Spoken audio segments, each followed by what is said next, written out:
I have been sitting on this story for a very long time now. It happened back when I was still in high school, and since I am in my 30s now, that should give you some context as to how much time has passed.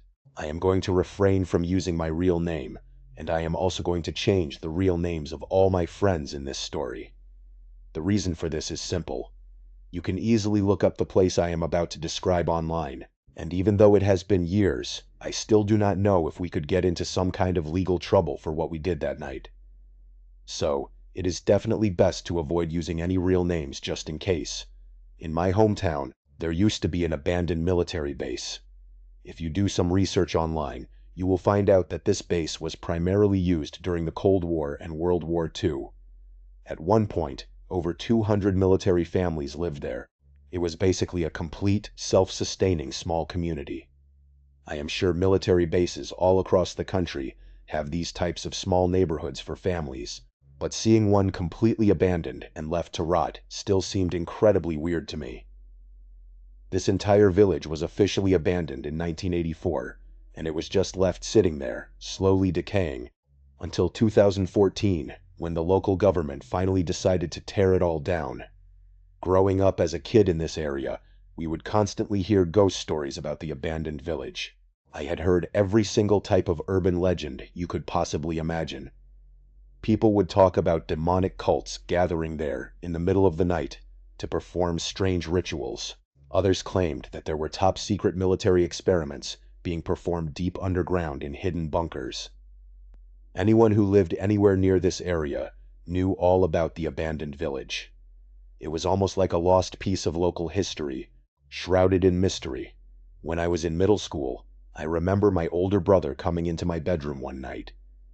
I had a few of my friends over for a sleepover, and my brother decided it was the perfect time to scare us. He sat down on the edge of my bed and told us that he and his friends had actually been to the village.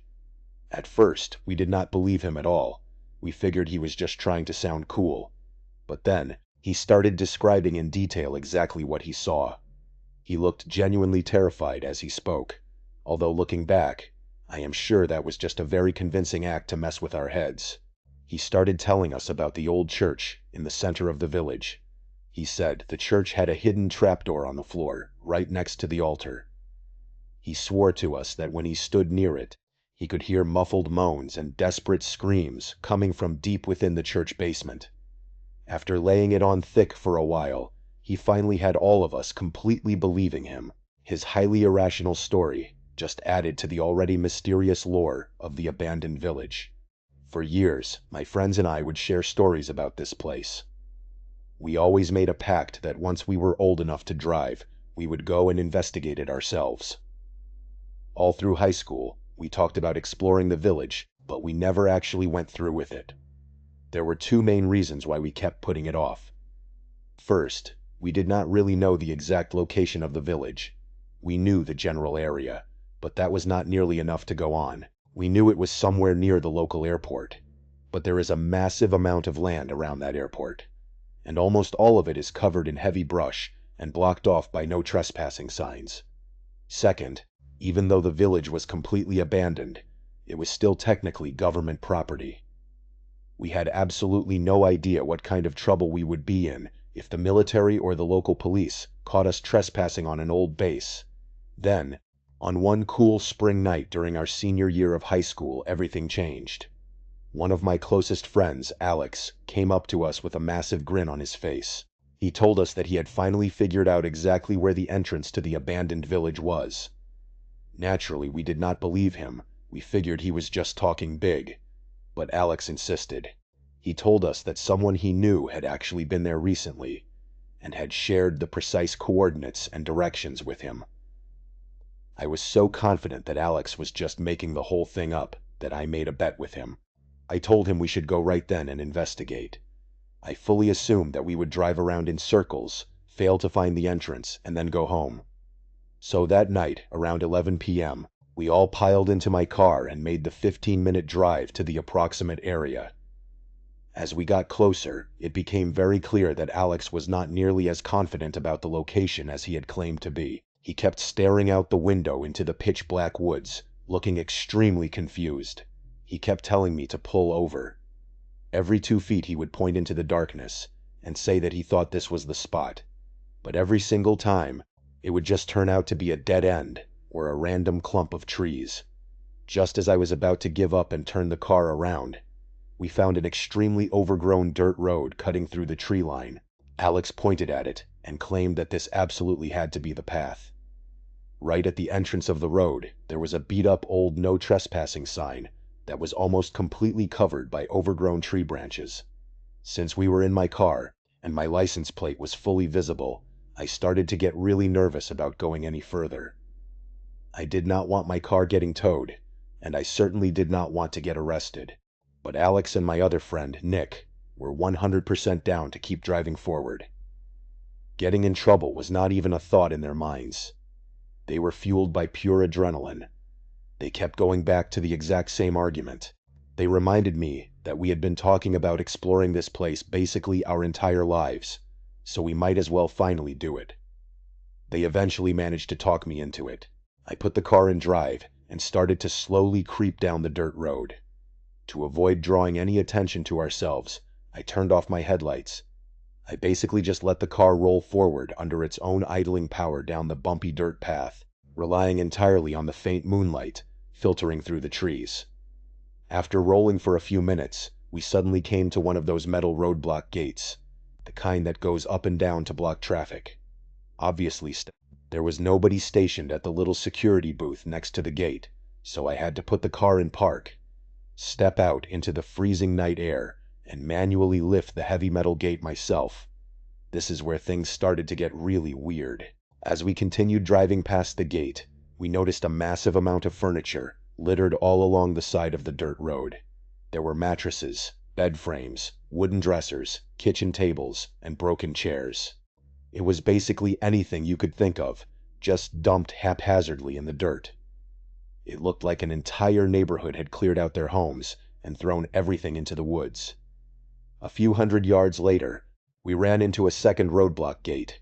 This time, I made Alex get out of the car to lift it. Once he got back inside and we rolled past that final checkpoint, we were officially inside the village. It was an absolutely surreal feeling. After all those years of hearing local rumors and ghost stories, we were actually standing in the middle of the legendary abandoned base. It honestly felt like stepping into an alternate dimension. It looked like a normal, quaint little suburban neighborhood, but everything about it was just completely wrong. You could see the heavy decay on every single building. The paint was peeling, the roofs were sagging, and weeds had completely overtaken the yards. I slowly pulled the car up and parked directly in front of the old church. We all got out of the car, closed the doors as quietly as possible, and began to look around. The very first thing I did was scan the surrounding trees and utility poles for security cameras. To my immense relief, I did not see any. That made me feel a lot better, thinking that maybe we wouldn't get caught after all. We decided to check out the church first. It was incredibly creepy. The wooden double doors were rotting off their hinges, and the interior was covered in thick layers of dust and colorful graffiti. I immediately walked over to the altar and started searching the floor for the hidden trapdoor my older brother had told me about when we were kids. Unsurprisingly, there was no trapdoor. It was just solid wood. We all laughed about how easily we had been fooled back then. After exploring the church, we decided to walk down the street and look inside some of the abandoned houses. It was a bizarre experience. These were legitimate, full-sized homes, and they were just left completely vacant. Some of the housing units looked like they had been hit by a devastating hurricane, with shattered windows and collapsed walls. Others, however, were still remarkably intact.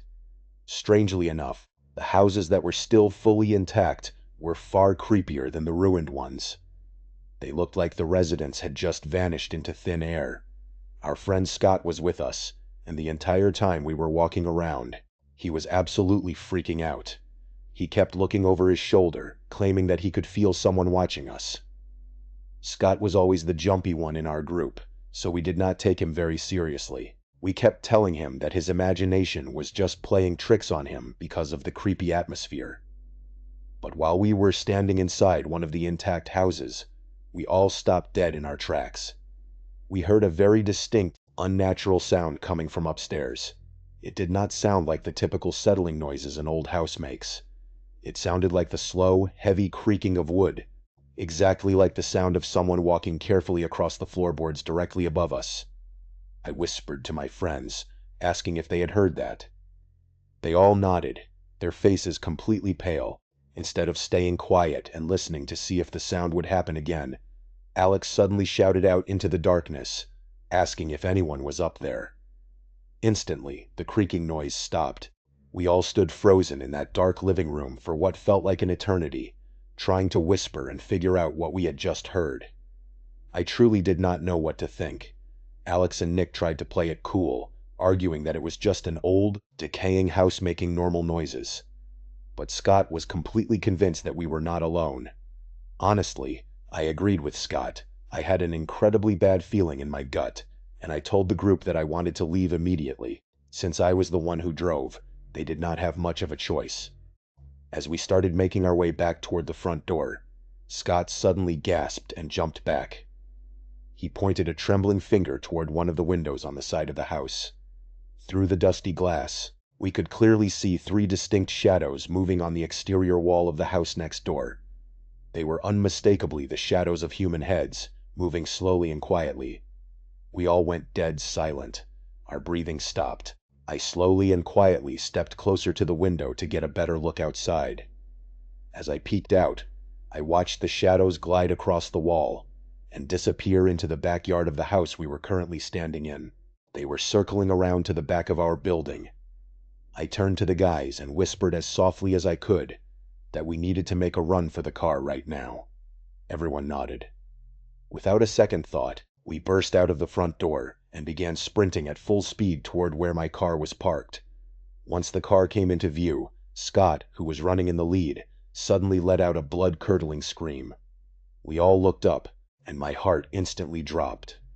Standing right next to the rear passenger side of my car was a tall woman wearing a filthy, tattered old black dress. She had the back door of my car wide open, and she was in the middle of climbing inside. One of her legs was already halfway into the back seat.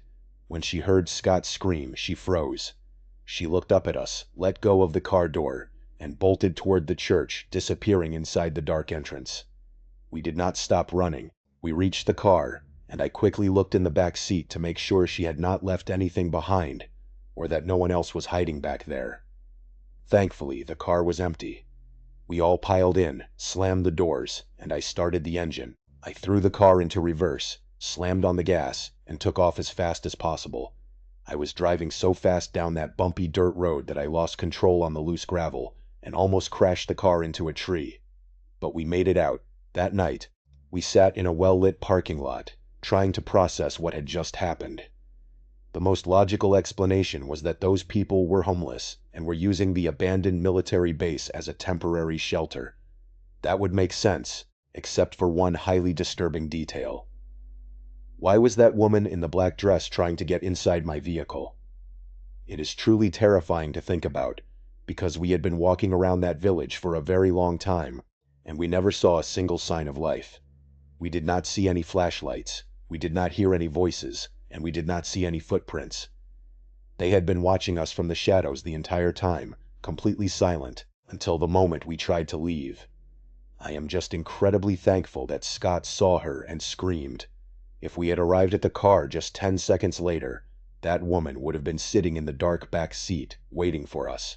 A few years later, when my wife and I first started dating, we were pretty reckless. We were young, and we did a lot of things that I would never dream of doing now. We used to love exploring abandoned buildings, old factories, and empty houses, looking for any kind of proof of the paranormal. Personally, I never really believed in ghosts or spirits. I only went along with it because she was really into it, and I wanted to spend time with her. But out of all the creepy places we explored together, there was one specific night that left me completely at a loss for words. I could not explain what I saw back then, and to this day, I still cannot find a rational explanation for it. It was an extremely dark, cloudy night. There was no moonlight at all, which made the surrounding woods feel incredibly oppressive. My girlfriend had found this isolated house online. It was located far out in the countryside, miles away from any other properties. When we finally pulled up to it, the house looked like it was on the verge of collapsing. The roof was sagging heavily, and the wooden porch was completely rotted out. I was always very sketched out about going inside these old houses, but not because I was afraid of ghosts. I was terrified that the floorboards would give way, and we would fall through the structure. This house was in particularly terrible shape.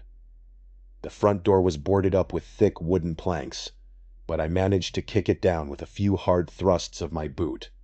Stepping inside, we found ourselves in what must have been the living room. However, half of the floor was completely missing. Right in the middle of the room, there was a massive gaping hole where the wood had rotted away and collapsed. We shone our flashlights down into the hole, revealing the damp, dark ruins of the basement below. I turned to my girlfriend and told her that we should probably turn around and leave. The house was clearly unstable and highly dangerous, but she just waved her hand at me and told me to wait a minute. That was always her go-to line. Whenever I wanted to back out of an exploration, she started carefully sneaking around the edges of the room, keeping a close eye on the floorboards. I decided to stay right by the front door, refusing to budge. I told her I did not trust the floor. She just laughed at me, called me a coward, and kept walking. After a few minutes, my curiosity got the better of me. I slowly made my way into the adjoining room where she was exploring. The room was absolute chaos. There was trash, old furniture, and random junk stacked all the way to the peeling ceiling. My girlfriend was busy digging through the piles, trying to find old letters, photos, or any remnants of the family that used to live there. That was always her favorite part of these trips. She looked up at me and told me that I should go check out the upstairs. She must have known I was going to refuse, because before I could even open my mouth, she quickly added that the sooner we finished searching the house, the sooner we could leave. Reluctantly, I agreed. I walked over to the wooden staircase, testing each step with my weight before putting my full foot down. I was convinced that at any moment the stairs would collapse beneath me. At the top of the stairs, there was a small hallway. The first bedroom was directly to my right. I slowly stepped inside. It was a depressing sight. There was an old wooden bed frame in the corner, and the mattress was still fully made with a faded floral blanket. On the bottom of the bed, someone had left a neatly folded bathrobe. It looked as if the owner had simply walked out of the house one day and never returned. I shone my flashlight around the room. It was filled with more random junk, old clothes hanging in a rotting closet, and wooden furniture that looked like it would crumble into dust if I touched it. In the far corner of the room, I noticed a small wooden door that led to a low crawl space. Sometimes, people would hide valuable things in these crawl spaces, so I decided to stick my head inside. It was filled with old baby items. There were unopened, dust-covered boxes of diapers and jars of baby food from decades ago. The smell inside the crawl space was absolutely putrid. It was a mixture of rotting wood, mold, and dead rodents. Just as I was about to pull my head out of the crawl space, I heard a very faint creaking sound. I shone my flashlight deeper into the dark recess. In the far corner of the crawl space, there was another small opening. I crawled inside a bit further and realized it was a narrow, low tunnel that ran across the entire length of the house, likely connecting to the second bedroom on the other side of the hallway. The creaking sound was definitely coming from the other end of that narrow tunnel. I was far too large to squeeze my way through that tight space, so I backed out of the crawl space, stood up, and decided to walk down the main hallway to check out the second bedroom. The second bedroom was at the very end of the hall to the left. As I walked toward it, the creaking sound grew progressively louder. It was a rhythmic, steady sound. My heart rate began to spike, but not because I was thinking about ghosts. I was fully expecting to walk into the room and find a family of angry raccoons or a wild animal nesting in the dark. I reached the doorway and quietly stepped inside. What I saw made me freeze instantly. Sitting in an old wooden rocking chair in the corner of the room, facing the window, was a woman. The back of the chair was facing me, so I could only see the top of her head and a long, dark skirt draping down over her legs. She was rocking back and forth, slowly and steadily, staring out into the pitch-black night. I stood there in complete shock. I tried to see her reflection in the glass of the window, but it was far too dark outside to make out any details of her face. I took one tentative step forward, and my foot caught a loose floorboard, making a loud creaking sound. The moment she heard that noise, the rocking chair stopped instantly. I panicked. I assumed we had broken into an old woman's home, and I immediately started to apologize. I told her that we were terribly sorry, that we did not realize anyone was still living here, and that we would leave right away. But she did not respond. Instead, she just started rocking back and forth again, completely ignoring my presence. For some bizarre reason, instead of turning around and running away, I took another step closer. I asked her if she was okay and if she needed any help. The moment my foot touched the floor, she stopped rocking. Then, she began to stand up. She rose from the chair incredibly slowly. Once she was standing fully upright, she did not say a word. Instead, she let out this bizarre low humming sound from the back of her throat. Suddenly, she whipped around to face me with terrifying speed. It scared me so badly that I let out a yell, turned on my heel, and sprinted out of the room. It all happened so fast that I did not get a clear look at her face. All I could tell was that she was very old, and her skin was incredibly wrinkled and pale. I flew down the stairs, screaming at my girlfriend that we needed to leave immediately. I was out of breath, telling her that there was someone living upstairs in the back bedroom. But my girlfriend just burst out laughing. She was completely convinced that I was just trying to scare her so we could leave. I was practically begging her, telling her that I was serious, and that we had to get out of the house. Instead of listening to me, she decided she wanted to see this old woman for herself. I grabbed her arm, pleading with her not to go up there, but she shook me off and started climbing the stairs. I couldn't let her go up there alone, so I followed close behind, my heart pounding in my chest. I watched her walk down the dark hallway and stop at the doorway of the second bedroom. As she looked inside, she suddenly went quiet and whispered, "Oh my God." I quickly ran up behind her, preparing for the worst. But when I looked over her shoulder, my girlfriend just started laughing again. There was no one in the room. The wooden rocking chair was sitting completely empty in the corner. She asked me if I was really that terrified of an empty rocking chair, mocking me. I swore to her on my life that there had been an old woman sitting in that exact chair just a minute ago, but she just kept teasing me as she walked back toward the stairs. She finally agreed that we could leave since she was done exploring anyway. We both started walking down the hallway toward the staircase, and then we both heard it. The very distinct, heavy creaking of the rocking chair going back and forth, back and forth. My girlfriend froze. She slowly turned around to look at me, her face completely drained of color. There was absolutely no mistaking that sound. She whispered, asking me what that was. As we stood frozen at the top of the stairs, a faint, low humming sound began to drift down the hallway from the bedroom. It sounded like an old, distorted lullaby. My girlfriend took a few tentative steps back toward the doorway. She peeked inside, and this time she saw it with her own eyes. The chair was rocking, and there was a figure sitting in it, humming that eerie melody. She did not say a single word. She just turned around, grabbed my arm, and we both sprinted down the stairs, out the front door, and ran as fast as we could to my car. She started screaming and crying once we were safely inside the car with the doors locked. She kept asking me what we had just seen, but I had no answers. I wanted to look back at the upstairs window as we drove away, but I was far too terrified to look. I still have no idea what we encountered that night. Maybe it really was a ghost, or maybe it was just a very unstable old woman living in a collapsing, boarded-up house. But given the state of the building, I find it hard to believe anyone could have survived in there. We went back to the area years later, and the house had been completely demolished. There was nothing left but an empty lot. When I was in middle school, my family moved into a new house. It was an awesome place to grow up. The house was much bigger than our old one, and the neighborhood was packed with kids my age. We would spend all summer outside playing games. Everything about the new neighborhood was perfect, except for our next-door neighbor. He was the absolute definition of a mean old man. Whenever we would go outside to play football in the street, if our ball so much as rolled near his property line, he would lose his mind.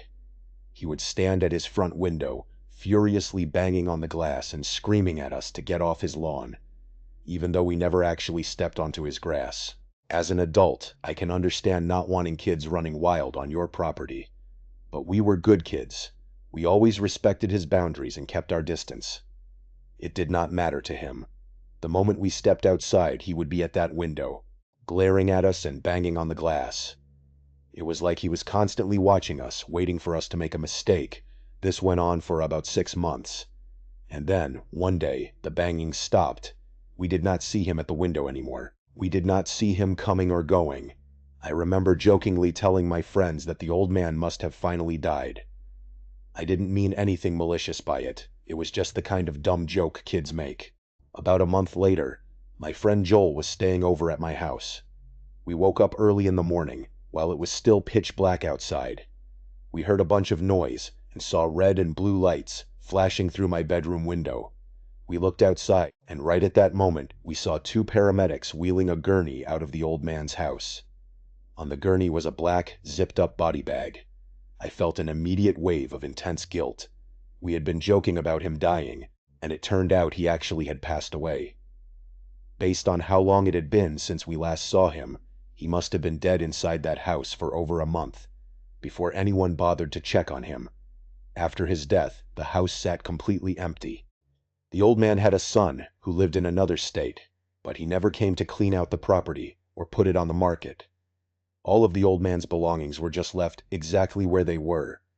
For the next few years, I would occasionally look out my bedroom window, which faced directly toward the old man's house. I could see right into his darkened rooms. It was incredibly unsettling, knowing that he had lain dead in there for weeks. I used to tease my friend Joel about it. Whenever he came over, I would tell him that I had seen the old man's ghost staring back at me from the window. Joel was easily scared, and he would cover his ears and tell me to shut up, which only made everyone else laugh. I loved being a troll back then. One night, Joel finally got tired of my jokes. He looked at me and dared me to actually go inside the abandoned house. I did not love the idea of breaking into a house, and I told him so. But Joel immediately started calling me a coward in front of all our friends.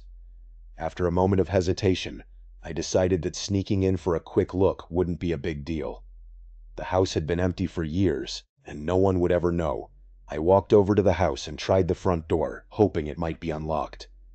It wasn't, so I went around to a small window next to the porch. I gave it a hard push, and to my surprise, it slid open easily. I took one last look around to make sure no neighbors were watching, and then I climbed through the window. The very first thing that hit me was the smell. It was an overwhelming, sickening odor of decay and stagnant air. It was so bad that I immediately started to gag. I had to pull the collar of my shirt up over my nose just to breathe. The inside of the house was frozen in time. In the living room, next to his dusty recliner, there was a book sitting on a side table, with a bookmark still tucked between the pages. I walked into the kitchen, where the smell was significantly worse. I began to wonder if this was the room where he had passed away. A dirty sweater was still draped over the back of a kitchen chair, and an empty coffee mug sat on the table. The stove was covered in a thick layer of dust, with old pots and pans still sitting on the burners. I left the kitchen and walked down a narrow hallway. The first door on the left led to the bedroom that faced my house. I walked in and looked out the window. My friends were all crowded around my bedroom window across the yard, waving at me. Joel looked completely shocked that I had actually gone through with the dare. But as I was waving back at them, an incredibly loud bang echoed from the other side of the house. It sounded like a heavy object, or a person, slamming hard against the drywall. I froze, holding my breath. I strained my ears, listening for any follow-up sounds, but the house went dead silent again. I looked back out the window at my friends. They looked confused, wondering why I had suddenly stopped waving. I was completely freaked out at this point, and I decided I had seen enough. I ran down the hallway, unlocked the front door, and sprinted back to my house. I told my friends about the terrible smell and the loud bang I had heard. We talked about it for a bit, but eventually we put it out of our minds and went to sleep. Later that night, Joel shook me awake. I groggily asked him what he wanted. He whispered that he couldn't sleep because he kept hearing strange noises coming from the old man's house. I told him he was just letting his mind play tricks on him because of the story I had told him earlier, and I told him to go back to sleep. But as we lay there in the quiet room, we both heard it. 2 distinct, heavy knocks. I sat up and looked out the window toward the abandoned house. Joel pointed a shaking finger at the old man's bedroom window. He asked me what that was standing in the doorway of the room. It looked like the dark silhouette of a person. I tried to rationalize it, telling him it was probably just a coat rack or a shadow from the streetlights. But then the silhouette moved. Joel gasped, and his panic woke up the rest of our friends. They all crowded around the window and stared in disbelief. The figure slowly walked from the bedroom doorway directly to the window, standing right in front of the glass. It was too dark to see a face, but the shape of a human outline was unmistakable. We all began to panic. We watched as the figure stood there for a moment, and then slowly turned and walked back into the darkness of the room, fading from view. I tried to calm everyone down by suggesting that maybe the old man's son had finally come back to the house to check on things, but deep down, I knew that didn't make sense. No one would be walking around an abandoned house in the middle of the night without any lights on. We spent the rest of the night taking turns watching the window, but we did not see the figure again. About a year later, the old man's son finally did show up. He brought a massive dumpster and spent weeks gutting the entire house before selling it. My dad spoke to him briefly, and the son explained that he had a terrible relationship with his father, which was why it had taken him so long to handle the estate. To this day, I still do not know what or who we saw in that house. I am just glad I was not alone that night, and that my friends all saw the exact same thing. It is comforting to know that my mind wasn't just playing tricks on me. Thank you so much for watching. Let me know what you thought of today's episode in the comments. And remember, we have a whole playlist of true crime episodes ready for you to binge right now. Until next time, see ya.